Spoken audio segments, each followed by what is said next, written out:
el corte que sangra el tiempo. En el verano de 1847, el calor abrazaba las calles empedradas de la Ciudad de México, aún resonando con los ecos de la guerra contra los Estados Unidos. El barrio de la Merced, con sus mercados vibrantes y el aroma a especias y carne fresca, era un hervidero de vida. Entre los puestos, donde los gritos de los vendedores se mezclaban con el zumbido de las moscas, estaba el puesto de don Ignacio, un tablajero de manos curtidas y mirada afilada. Sus cuchillos, siempre impecables, cortaban la carne con una precisión que parecía más arte que oficio. La gente decía que Ignacio no solo despiezaba reses, sino que entendía la carne como si ésta le hablara, revelándole sus secretos más profundos.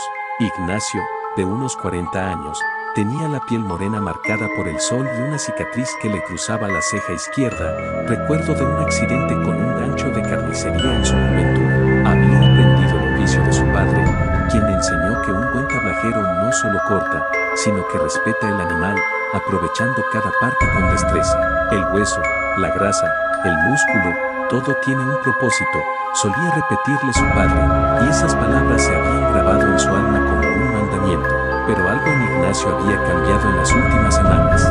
Sus clientes, habituales del mercado, notaban que su sonrisa habitual se había desvanecido, reemplazada por una expresión distante, como si viera algo más allá de las paredes de adobe del mercado. Sus manos, aunque seguían siendo precisas, temblaban ligeramente al empuñar el cuchillo. Nadie se atrevía a preguntar, pero los rumores corrían como el viento. Ignacio había encontrado algo extraño en una de las reses que le trajeron de un rancho en Texcoco.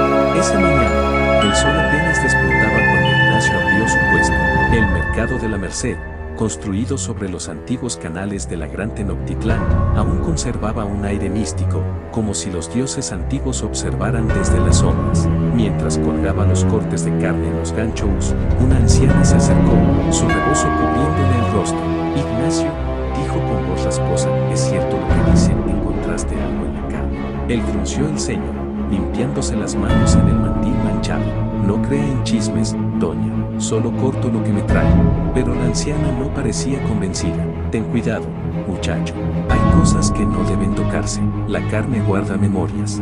Ignacio desechó las palabras con un gesto, pero no pudo evitar un escalofrío. Todo había comenzado 3 semanas atrás, cuando un ganadero de Texcoco le trajo una res que, según él, había sido sacrificada bajo la luz de una luna llena.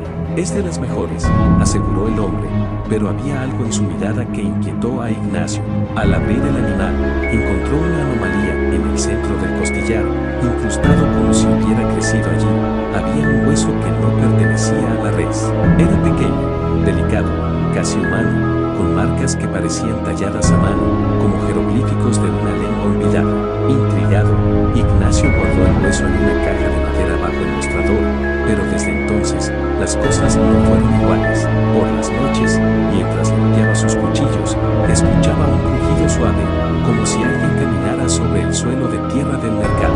Las sombras en las paredes parecían moverse, formando figuras que desaparecían cuando las miraba directamente. Y, lo más perturbador, cada corte que hacía en la carne parecía sangrar más de lo normal, como si el animal aún estuviera vivo, resistiéndose al cuchillo. Una noche, incapaz de soportar la intriga, Ignacio decidió examinar el hueso bajo la luz de una vela. Lo sacó de la caja y lo sostuvo entre sus dedos.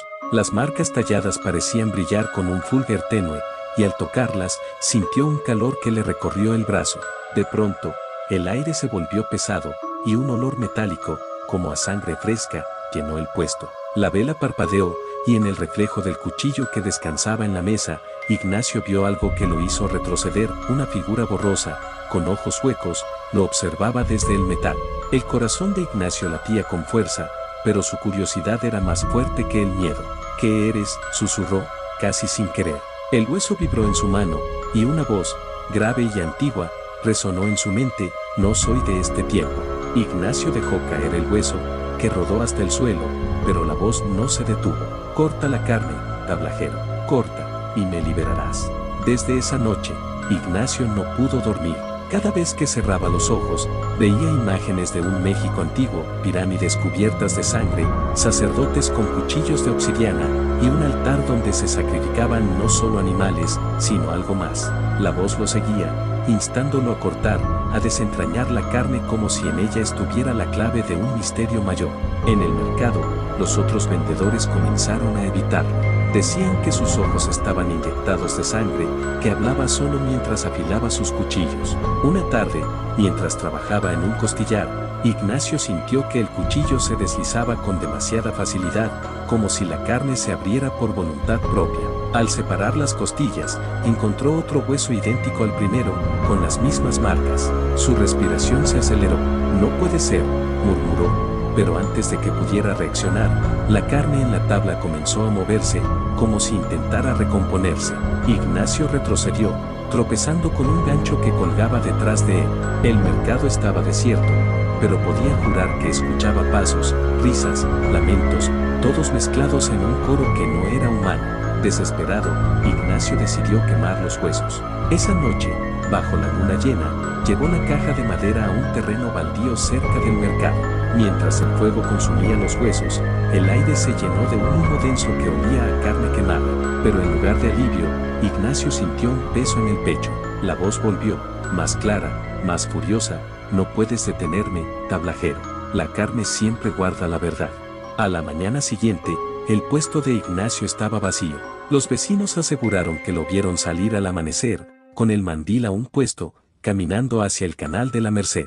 Algunos dicen que se arrojó al agua, otros que simplemente desapareció. Lo único que quedó en su puesto fue un cuchillo, clavado en la tabla de madera, con una mancha de sangre que nunca se secó, sin importar cuánto la limpiaran.